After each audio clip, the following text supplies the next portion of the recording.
नमस्कार तपाईहरुलाई स्वागत छ आजको हाम्रो यस सी प्रोग्रामिङ लेसनमा र आज म तपाईहरुलाई सी प्रोग्रामिङको बारेमा धेरै भन्दा धेरै इन्फर्मेसन दिनेछु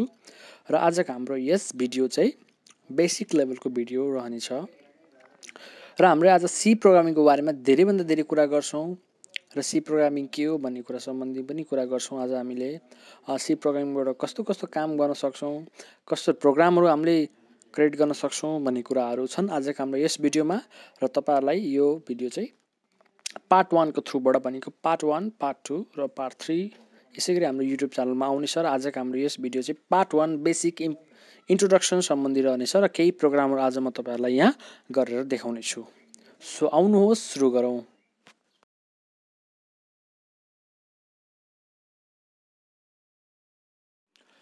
ओके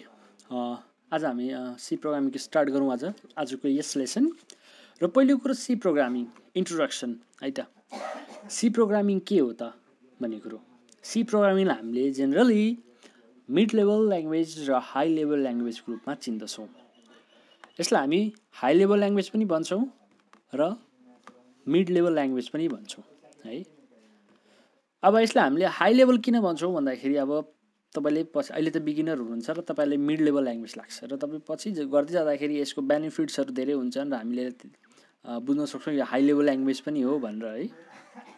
र सी प्रोग्रामिङ ल्याङ्ग्वेज चाहिँ डेनिस रिचाई उहाँले नै यो इन्भेन्ट गर्नुभएको यस ल्याङ्ग्वेजलाई र उहाँले चाहिँ यसलाई चाहिँ अपरेटिङ सिस्टम बनाउनलाई चाहिँ लिनक्सको अपरेटिङ सिस्टम बनाउनलाई चाहिँ युज गर्नुभएको थियो सी प्रोग्रामिङ ल्याङ्ग्वेजलाई र तपाईले सोच्न सक्नुहुन्छ होला कि सी प्रोग्रामिङबाट चाहिँ एउटा अपरेटिङ सिस्टम नै बनाउन सक्छ भनेपछि के चाहिँ गर्न सक्दैन भन्ने पनि हुन्छ नि यहाँ चाहिँ कुरो र सी प्रोग्रामिङ ल्याङ्ग्वेजमा हाम्रो पहिलो कुरो धेरै केही कुरा रिक्वायरमेन्ट्सहरु हुन्छन् यहाँ तपाईलाई केही कुराको रिक्वायरमेन्ट्सहरु हुन्छन् यसमा फर्स्ट अफ अल तपाईलाई के रिक्वायरमेन्ट्सहरु हुन्छन् भन्दाखेरि यहाँ केही तपाईलाई यहाँ टेक्स्ट एडिटरको आवश्यकता पर्छ है त टेक्स्ट एडिटर है जसले तपाईको जुन कोड्सलाई कम्पाइल गर्योस् है र हामीसँग यहाँ छन् डेभ सी प्लस प्लस छन् यहाँ हामीसँग टर्बो सी को पनि हामी यहाँ युज गर्छौं र हामीले कम्पाइल गर्नलाई भनेको सी प्रोग्रामिङको जुन कोड्सहरु हुन्छन् त्यसलाई राम्ररी कम्पाइल गर्नलाई चाहिँ हामीले बेस्ट एडिटरहरु यहाँ के चुज गरेछौं जस्तै हाम्रो डेभ सी र प्लस हामीसँग अर्को टर्बो सी ओके र तपाईलाई म यहाँ सजेस्ट के गर्छु भन्दाखेरि तपाईले यहाँ डेभ सी को युज गर्दा बेटर हुन्छ रिक्वायरमेन्ट्समा चाहिँ हामीसँग टेक्स्ट एडिटरमा र तपाईलाई अर्को मेन थिङ अर्को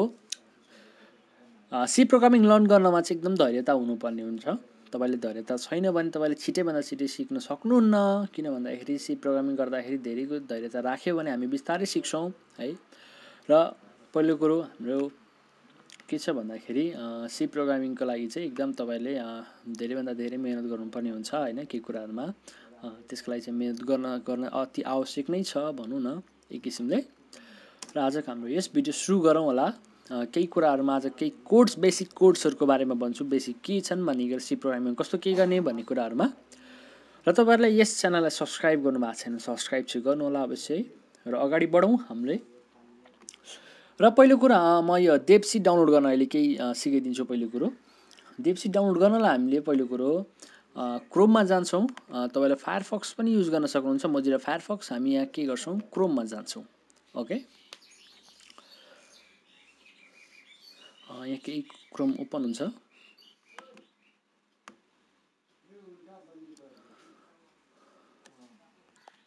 ओके क्रोममा गइसकेपछि हामी यहाँ टाइप गर्छौं प्लस प्लस भनेर हामी इन्टर हान्छौं र तपाईसँग यहाँ डेभसी डाउनलोड सोर्स फोर्स भन्ने यहाँ छ सो यहाँ गएर क्लिक गर्नु होला यसलाई डाउनलोड गर्नलाई ओके यहाँ तपाईले यहाँ देख्न सक्नुहुन्छ सोर्स फोर्सको यहाँ वेबसाइट ओपन भइसकेछ र हामी यहाँ डाउनलोडमा गएर क्लिक गर्छौं र हामीसँग अलरेडी डाउनलोड भएको कारणले यसलाई मैले डाउनलोड गरेँ तपाईलाई चाहिँ डाउनलोड गरेर इन्स्टल गर्न सक्नुहुन्छ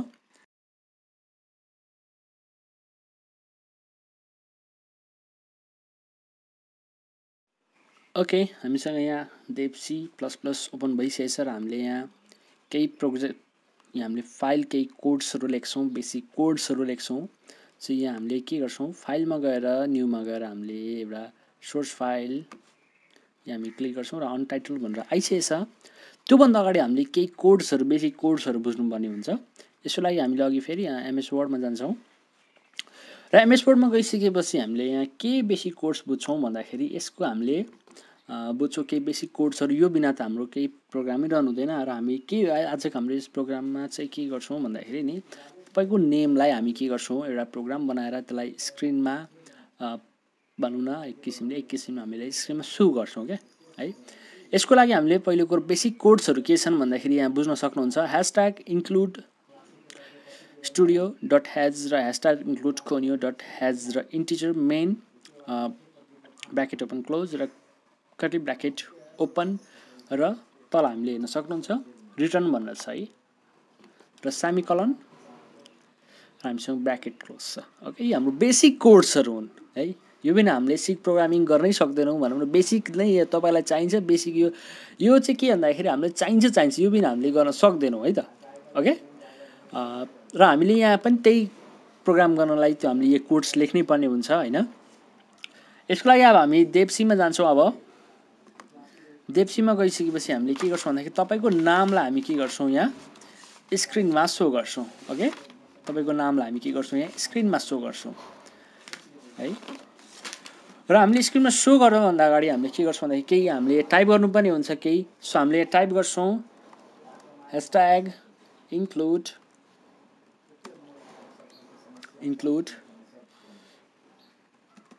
studio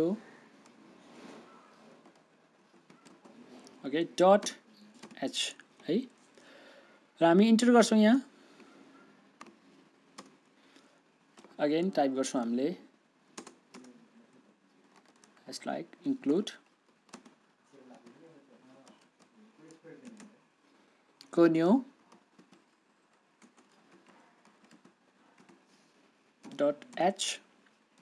okay enter integer main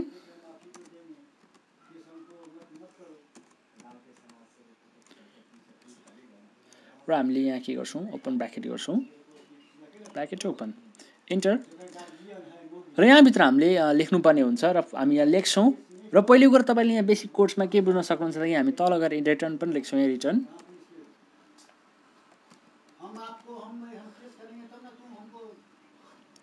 okay ल र यहाँभित्र हामीले के गर्छौँ भन्दाखेरि कमान्ड हामी यहाँ कमान्ड भने मैले कोड्स टाइप गर्छौँ है त। ओके र केही कोड्सहरू हामी टाइप लेख्छौँ। तपाईँको नामलाई हामी के गरौँ भन्दाखेरि स्क्रिनमा सो गरौँ है त। यसको लागि हामी के टाइप गर्छौँ भन्दाखेरि प्रिन्ट एफ ओके कमा यहाँ मेरो नाम टाइप गरेँ मैले यहाँ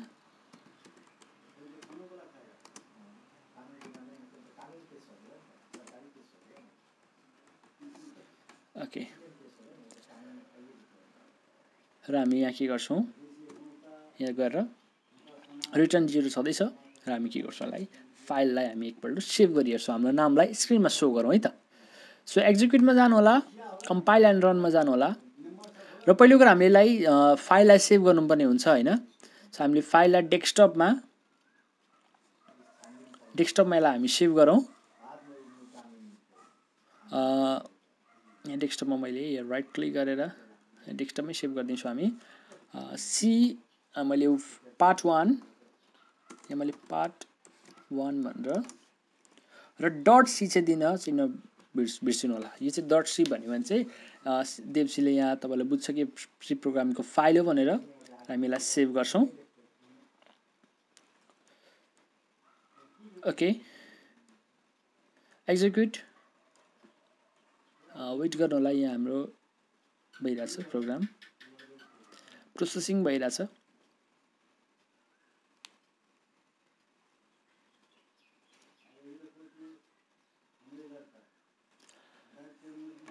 ओके यहाँ हेर्न सक्नुहुन्छ यहाँ मेरो नाम प्रिन्ट भएर आएको छ गौरव केवट भनेर स्क्रिनमा हो। यसै गरी तपाईँले धेरैवटा नाम प्रिन्ट मजाले गर्न सक्नुहुन्छ। र हामीले अझै एउटा नाम गरौँ यहाँ प्रिन्ट गरौँ प्रिन्ट एफ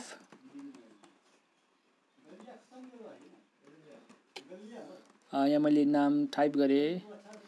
देवमान बराइली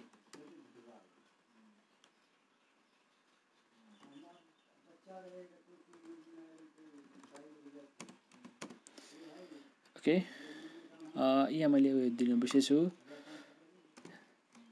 यहाँ चाहिँ तपाईको केही पनि छुट्यो भने चाहिँ तपाईलाई साह्रै यहाँ अप्ठ्यारो पर्छ किनभने त्यो रन हुँदैन पहिलो कुरो हैन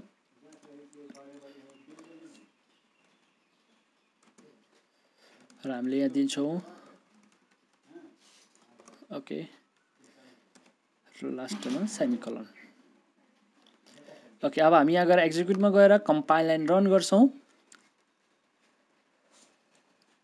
ओके एक्जिक्युटमा गएर हामीसँग यहाँ दुईटै नेम अलि जोल्टेर आयो फाल्टा फाल्टा आउनु पर्ने थियो तर सँगसँगै आयो नामहरु हामीले यहाँ के गर्न सक्छौं यसलाई अलि सेपरेट पनि गर्न सक्नु है त यसको लागि हामी के गर्छौं भन्दाखेरि यहाँ गएर हामीले स्ल्याश दिन्छौं स्ल्याश n भनेर है त n स्ल्याश n र फेरि यहाँ गएर एक्जिक्युटमा गएर कम्पाइल एन्ड रन गर्छौं यो फाइललाई ओके यहाँ हेर्न सक्नुहुन्छ फाल्टा फाल्टै नेम यहाँ प्रिन्ट भएर आएको छ गौरव केवट एन्ड देवमान बराइली भनेर ओके यहाँ हेर्न हाम्रो यो चाहिँ हाम्रो फर्स्ट प्रोग्राम हो सी प्रोग्रामिङमा है त यसरी तपाईले गर्न सक्नुहुन्छ र पहिलो कुरो तपाईले यहाँ के ध्यान दिनुपर्ने हुन्छ भन्दाखेरि यी कुराहरु चाहिँ नछुटाउनु होला जस्तै हाम्रो स्टुडियो कोनियो जस्तै हाम्रो इन्टिजर मेन यी कुराहरु चाहिँ सानो भन्दा सानो कुराहरु तपाईले छुटाउनु भयो भने चाहिँ तपाईको प्रोग्राम रन हुँदैन एरर देखाउँछ यहाँ तल हेर्न सक्नुहुन्छ एरर देखाउँछ ओके अब हामी जाउँ नेक्स्ट प्रोग्रामतिर ओके अब हामी सी प्रोग्रामिङमा चाहिँ डाटा टाइपको बारेमा कुरा गर्छौं है डाटा टाइप सी प्रोग्रामिङ हामी आज डाटा टाइपको कुरा गर्छौं सी प्रोग्रामिङमा डाटा टाइप के हो त पहिलो कुरो सी प्रोग्रामिङमा कस्ता कस्ता डाटा टाइपहरु हुन्छन् र हामी सी प्रोग्रामिङमा डाटा टाइप भनेको फर्स्ट अफ अल हुन्छन् फर्स्टमा हुन्छ इन्टिजर देन अर्कोमा फ्लोट देन अर्कोमा क्यारेक्टर र हामीसँग भोइड भन्ने हुन्छ ओके र इन्टिजर्स मीन्स के भन्दाखेरि इन्टिजर भनेको डेसिमल बिनाको भ्यालुलाई हामी इन्टिजर भनेर बुझ्छौं जस्तै 1 2 3 4 यी कुराहरु डेसिमल बिनाको जस्तै अब हामीले यहाँ प्लस गर्न खोज्छौं जस्तै 1.1 लाई प्लस गर्न खोज्यौं 2 सँग अदरवाइज भने त्यसको नम्बर के हुन्छ भन्दाखेरि 2 नै आउँछ जस्तै हामीले 1 + 1 + 1 गर्यौं भने यहाँ आन्सर कति नै आउने हो 2 नै हो भनेको डेसिमल भनेको डट भनेको डेसिमल बिनाको भ्यालुलाई हामी इन्टिजर भनेर बुझ्छौं है फ्लोट भनेको यसले चाहिँ डेसिमललाई पनि काउन्ट गर्छ है त फ्लोटले चाहिँ के गर्छ भन्दाखेरि डेसिमललाई पनि काउन्ट गर्ने काम गर्छ फ्लोटमा ओके डाटा टाइप सी मा हामीसँग फर्स्टमा इन्टिजर दोस्रोमा फ्लोट है र तेस्रोमा हामी रहेको छ क्यारेक्टर मिन्स के भन्दाखेरि ए टु जेड मा जति अल्फाबेट्सहरु छन् सबै कुराहरु लाइक सिम्बल्स ##, पर्सेन्टेज डलर यी कुराहरु सबै के हुन् भन्दाखेरि क्यारेक्टरमा पर्छन् डाटा टाइपको सीमा भोइडले भनेको के भन्दाखेरि केही पनि रिटर्न नगर्ने ल हामीले डाटा टाइप सी को रूपमा हामीले बुझ्छौं फर्स्टमा इन्टिजर फ्लोट क्यारेक्टर एन्ड भोइडमा छ है र हामी एउटा के गरौँ भन्दाखेरि अझै एउटा हामी प्रोग्राम गरौँ र हामीले त्यसमा के गरौँ भन्दाखेरि एड भनेको सम गर्ने एउटा प्रोग्राम हामीले यहाँ बनाऊ ओके यसको लागि हामी के गर्छौं भन्दाखेरि फर्स्ट अफ अल जान्छौं अघिकै प्रोग्राममा र अघि हामीले टाइप गरेका थियौं जनरल कुरा हामी यहाँ के गर्छौं भन्दाखेरि त्यही कुरालाई हामी यहाँ के गर्छौं कपी गर्छौं ओके कपी गर्छौं यसलाई हामीले अदरवाइज ई टाइप गर्दा नि हुन्छ हामी यसलाई के गर्छौं भन्दाखेरि इरेज गर्दियौं र हामीले टाइप गरौँ यहाँ के भन्दाखेरि सम गरौँ है त केही नम्बर्सहरु हामी के सम गरौँ यसको लागि इन्टिजर मेन र हामीसँग यहाँ छदैछ र integer first equals to 1 otherwise 5 okay 5 integer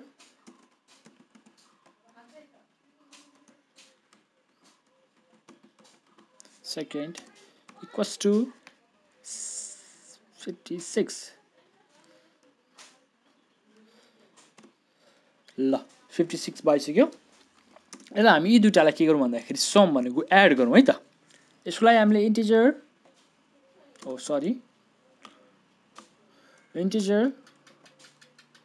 some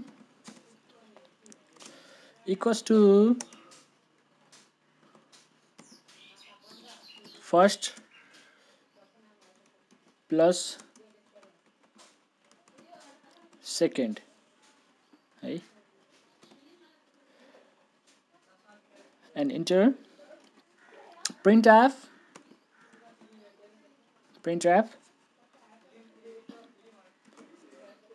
double inverted comma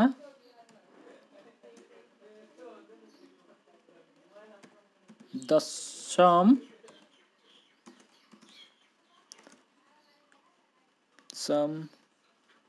is र हामीले यहाँ एड गर्नुपर्ने हुन्छ यसको लागि हामीले पर्सेन्ट ट्याग र हामी डी को युज गर्छौं यसमा चाहिँ भनेको एड गर्ने हो र यसको बारेमा हामी अझै पछि कुरा गर्छौं र यसलाई हामी अहिले प्रोग्रामलाई हामी बनाऊ र हामीले यसलाई सामान्य भनौं एड गर्नको लागि युज गर्छौं यसलाई हामी सामान्य रूपमा लियौ okay comma sum bracket close and semicolon okay enter र हामी यो दुईटालाई के गरौँ भन्दाखेरि कम्पाइल एन्ड रनमा गएर एक्जिक्युटमा गएर कम्पाइल एन्ड रन गरौँ यसलाई हामीले सेभ गर्नुपर्ने हुन्छ ओके केही समय वेट गर्नु होला यहाँ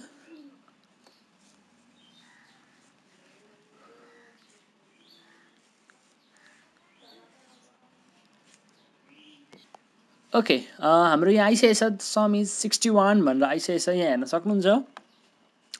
हामीले अघि जुन सम गरेका थियौं 61 भनेर आइसकेछ यहाँ हेर्न सक्नुहुन्छ 56 मा प्लस 5 61 र हामी फेरि यहाँ चेन्ज गर्छौं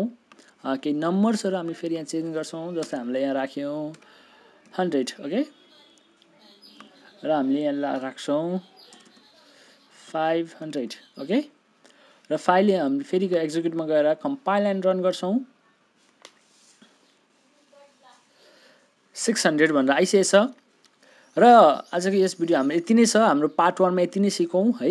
र पार्ट 2 भन्ने पनि छिटै भन्दा छिटो आउने छ र यो च्यानललाई तपाईहरु नयाँ हुनुहुन्छ भने सब्स्क्राइब गर्नु होला तपाईहरुको साथ र सहयोग हामीलाई अति नै आवश्यक नै छ सब्स्क्राइब गर्नु होला सकभर भयो भने म भिडियो मन पराउनु भयो भने चाहिँ कमेन्ट चाहिँ अभियसली गर्नु नै होला वा केही तपाईहरुलाई अब लेसनमा तपाईहरुले नबुझेको केसहरु छन् भने म तपाईहरुलाई फेरि पनि अर्को भिडियोमा आउँदाखेरि त्यो केसहरु फेरि पनि रिकभर गर्ने छु है र भिडियो मन पराउनु हुन्छ लाइक शेयर र सब्स्क्राइब अवश्य गर्नु होला त्यस्तो कुनै पनि समस्या पर्यो भने चाहिँ कमेन्ट गर्नु होला कमेन्ट बक्समा गएर कमेन्ट गर्नु होला र पार्ट 1 को लागि हामी आज यति नै गरौँ नेक्स्ट भिडियो पनि छिटै नै आउने छ हस्त धन्यवाद